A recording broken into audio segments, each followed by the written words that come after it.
सौरभ, क्या सबसे अहम मुद्दा, ये तो मानते हैं रोजगार सबसे अहम जरूरत है बिल्कुल किसी भी युवा की, बिल्कुल बिल्कुल मानते हैं। उस मुद्दे पर हम चर्चा करने को तैयार नहीं, राजनीतिक सिवाय आरोप प्रत्यारोप के।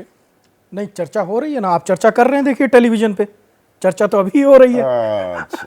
बिल्कुल चर्चा हो रही है, लेकिन मैं देखिए स्पष्ट रूप से कहना चाहता हूं कि आप जब बात कर रहे हैं, अभी आपने खुद ही तुलना कर दी, यूपीए शासन में 5-6 लाख के आसपास का रोजगार हुआ था 10 सालों में, और अभी 10 सालों के अंदर अगर 9.5 लाख से ज्यादा रोजगार मोदी सरकार ने दिए हैं, तो ये आंकड़े आप रिसर्च करने के बाद बता रहे हैं। भाई ये तो कोई हवाई आंकड़े नहीं है ना, रिसर्च करने के बाद उस 10 सालों में और इन 10 सालों में कितना फर्क आया है, ये आपके आंकड़े बता रहे हैं। अब अगली बात करना चाहूंगा मैं, भाई जो अभी 2 करोड़ हर साल रोजगार देने थे, प्रयास तो तो कर रहे हैं। 9.5 साल में 19 करोड़ हो जाता प्रयास में कोई कमी लग रही है क्या आपको?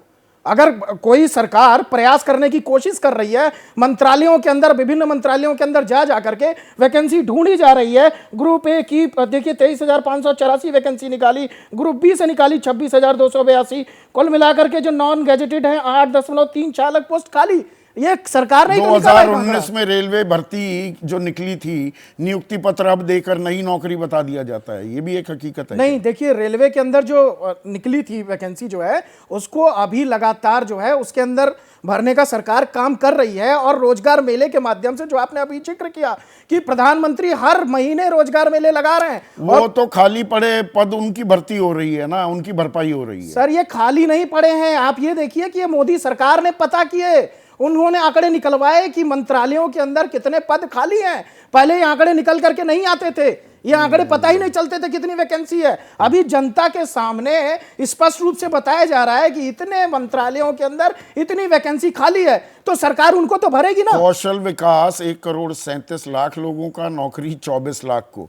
सर कार्यवाह हैं दत्तात्रेय ओस बोले, आप उनका बहुत सम्मान करते हैं। वो कह रहे हैं 20 करोड़ लोग गरीबी रेखा से नीचे हैं, 23 करोड़ लोग 375 रुपए से भी कम कमाते हैं, और वो कहते हैं कि देश में 4 करोड़ बेरोजगार हैं, और इतनी बड़ी हम अर्थव्यवस्था, 5वीं सबसे बड़ी अर्थव्यवस्था तो बन गए, लेकिन 1% आबादी देश की आय का 20% अपनी जेब में डाल ले जाती है, और जो नीचे वाली 50% आबादी है, उनके पल्ले हाथ कुल कमाई का 13% मिलता है।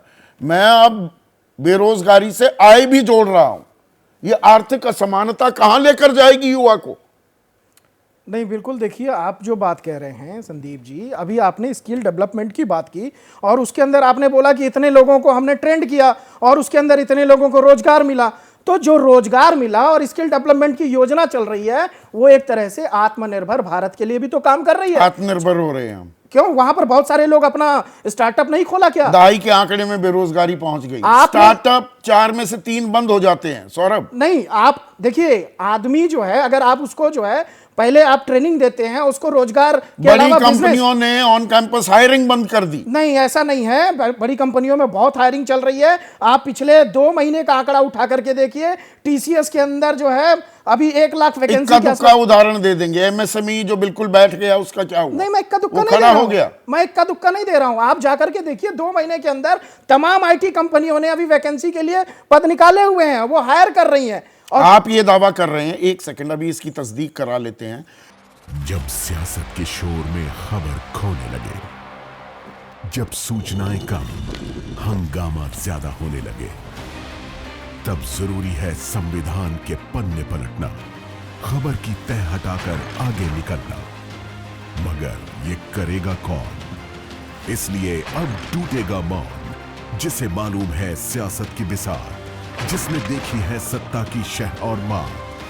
पक्की खबर, सच्ची बात, 1 घंटे सिर्फ आपके साथ, भारत की बात, रोहित सिंह सावल के साथ, सिर्फ एबीपी न्यूज पर।